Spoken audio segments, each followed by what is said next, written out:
Hello everyone, स्वागत है आपका हमारे यूट्यूब चैनल में। और आज हम आपको इनऑर्गेनिक केमिस्ट्री का क्वेश्चन नंबर 4 लेकर के आए। और ये क्वेश्चन जो है काफ़ी ज़्यादा इम्पोर्टेंट है। ठीक है, आपको क्या बताना है, यहाँ पे आपके पास 5 कंपाउंड दे रखे हैं, राइट। इनका आपने बेसिक नेचर बताना है। तो पहले आप इस क्वेश्चन को सॉल्व कीजिए, उसके बाद इसका एक्सप्लेनेशन आप लोग देख सकते हैं। तो चलो सबसे पहले बात करते हैं कि भाई बेसिक नेचर क्या होता है किसी भी कंपाउंड का। बेसिक नेचर, तो लेविस थ्योरी सबने पढ़ी हुई होगी। तो Lewis acid and base theory की जो भी लोन पेयर, जो भी अपना जो लोन पेयर है वो क्या कर देता है, इजीली डोनेट कर देता है, इजीली डोनेट कर देता है। उसको हम क्या कहते हैं कि उसका जो बेसिक नेचर है वो काफ़ी ज़्यादा अच्छा है, राइट। तो बिल्कुल सही है। अब अगर हमें देखना है लोन पेयर, ये नाइट्रोजन है, नाइट्रोजन के पास कितने लोन पेयर होते हैं, एक लोन पेयर होता है। और ये सारे के सारे नाइट्रोजन फैमिली के ही क्या है बच्चों, एलिमेंट है, right. Nitrogen, phosphorus, arsenic, antimony और बिस्मिथ नाइट्रोजन फैमिली के। तो चलो यहाँ पे लिख लेते हैं भाई, नाइट्रोजन है, phosphorus, arsenic, antimony and bismuth. अब एक चीज और, ये जो है नाइट्रोजन ये किसका है, सेकंड पीरियड का है। फास्फोरस थर्ड का है। ये फोर्थ, फिफ्थ एंड सिक्स। ऐसा मैं क्यों लिख रहा हूँ वो आपको पता चल जाएगा थोड़ी देर में। अब जनरली जब हम बेसिक नेचर के क्वेश्चन को सॉल्व करते हैं या बेसिसिटी को सॉल्व करते हैं तो हम हाइब्रिडाइजेशन सबसे पहला हम क्या चेक कर देते हैं, सबसे पहला हम चेक करते हैं हाइब्रिडाइजेशन। अगर हम यहाँ पे हाइब्रिडाइजेशन करें तो सारे के सारे जो है sp3 हाइब्रिडाइजेशन में हमें देखने को मिल रहे हैं, राइट। नाइट्रोजन भी क्या है, sp3 है, क्योंकि 3 सिग्मा बॉन्ड बना रहा है, एक लोन पेयर है, तो टोटल कितने हो गए, 4। 4 का मतलब sp3 हाइब्रिडाइजेशन यहाँ पे देखने को मिल रहा है।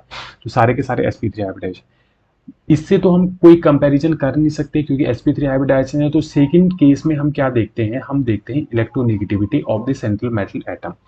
अगर हम इलेक्ट्रोनेगेटिविटी की बात करें, इलेक्ट्रोनेगेटिविटी का ऑर्डर मैं यहाँ पे लगाऊं तो नाइट्रोजन की सबसे ज़्यादा, फिर फास्फोरस की, फिर आर्सेनिक की, फिर एंटीमनी की और फिर बिस्मिथ की। ठीक है। अब जिसकी इलेक्ट्रोनेगेटिविटी ज़्यादा होगी वो अपने लोन पेयर आसानी से डोनेट करेगा या फिर डिफिकल्टी से डोनेट करेगा।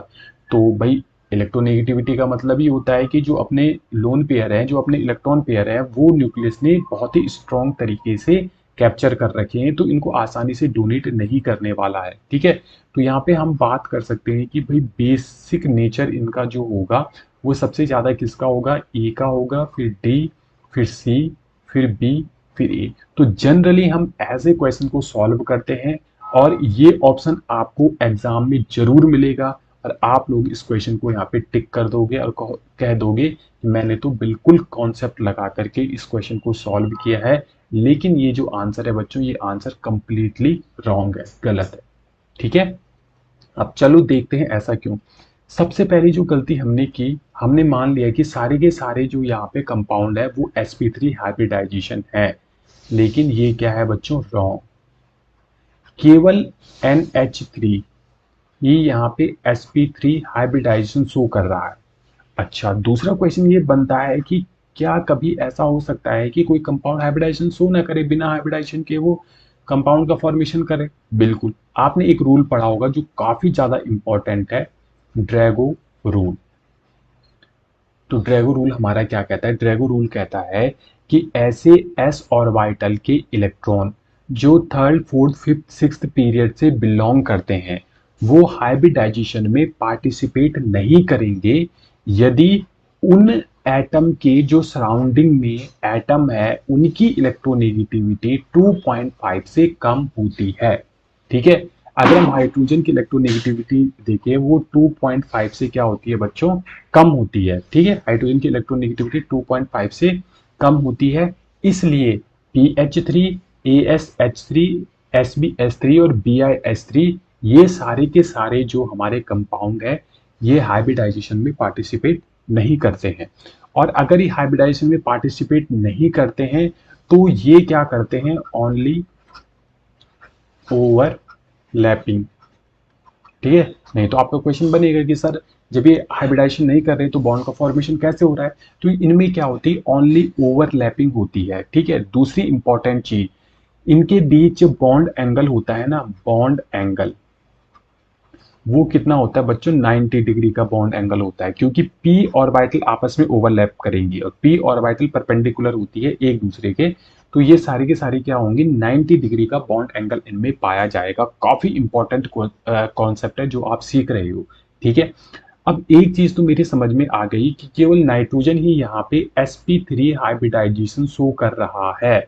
अब हम कैसे पता करेंगे इन चारों में कि कौन सा ज्यादा बेसिक नेचर का होगा।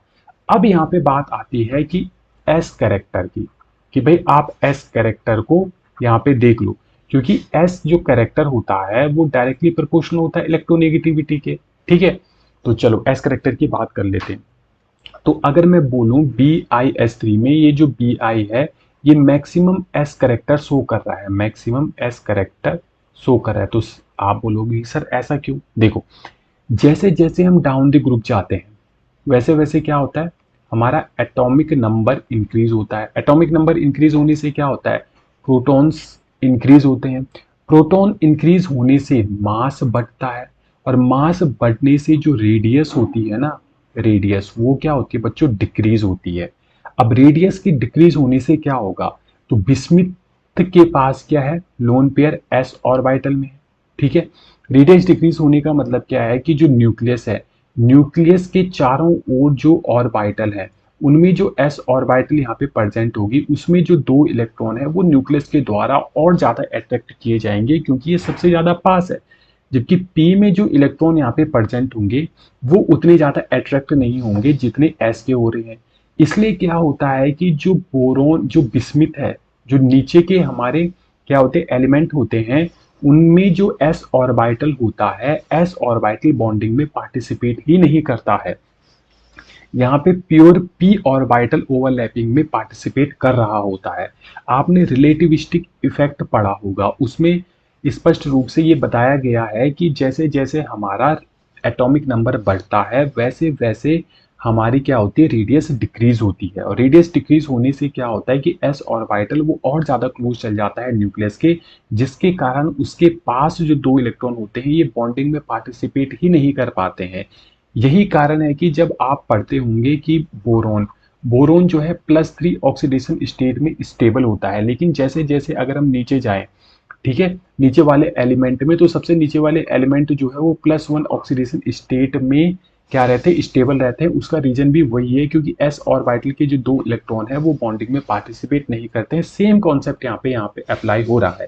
तो यानी कि जो BiS3 है वो सबसे नीचे लाई कर रहा है, ठीक है, इस फैमिली में सबसे नीचे लाई कर रहा है। तो सबसे ज्यादा स्ट्रॉन्ग अट्रैक्शन न्यूक्लियस के द्वारा इन्हीं एस ऑर्बिटल में होगा। तो यानी कि Bi के पास एस करेक्टर तो यहाँ पे 100% हम मान सकते हैं अगर इन सब में तुलना करें, ठीक है। तो यहाँ पे मैं एस करेक्टर लिख लेता हूँ भाई, एस परसेंटेज लिख लेता हूँ, साथ में एस परसेंटेज इलेक्ट्रोनेगेटिविटी को भी यहाँ पे शो कर रहा है क्योंकि डायरेक्टली प्रोपोर्शनल होता है, ठीक है। तो एस करेक्टर सबसे ज्यादा होगा ई के पास, फिर होगा हमारा डी के पास, फिर होगा सी के पास, और फिर होगा बी के पास, और सबसे कम एस करेक्टर होगा ए के पास। क्योंकि ए के पास एस करेक्टर तो यहाँ पे स्पष्ट रूप से दिखाई दे रहा है 25% है, sp3 में एस करेक्टर कितना है, 25% है, ठीक है। और इनमें क्या है, एस करेक्टर ज्यादा है, क्यों, क्योंकि इनमें पी ऑर्बिटल ही पार्टिसिपेट कर रहा है ना। और इनमें भी हमने देख लिया कि जो बी आई है उसमें सबसे ज्यादा एस करेक्टर है। अब अगर बात आती है कि भाई जिसके पास एस करेक्टर सबसे ज्यादा होगा उसकी इलेक्ट्रोनेगेटिविटी उतनी ही ज्यादा होगी, और वो अपने लोन पेयर उतनी आसानी से डोनेट ही नहीं करेगा, ठीक है। तो यानी कि इसकी जो बेसिक नेचर है, इसका जो बेसिक नेचर है, बेसिसिटी है, वो क्या होगी, बहुत ही लो हो जाएगी। तो यहाँ पे अगर मैं बात करूं बेसिक नेचर की, बेसिक नेचर की, तो सबसे ज्यादा बेसिसिटी शो करेगा NH3, फिर करेगा हमारा BeS3, फिर करेगा हमारा AsS3, फिर हमारा करेगा एंटीमनी S3, फिर हमारा करेगा बिस्मिथ S3। तो ये जो आंसर है ये आंसर हो जाएगा आपका एक्यूरेट। उम्मीद है ये क्वेश्चन आपको अच्छे से समझ में आया होगा।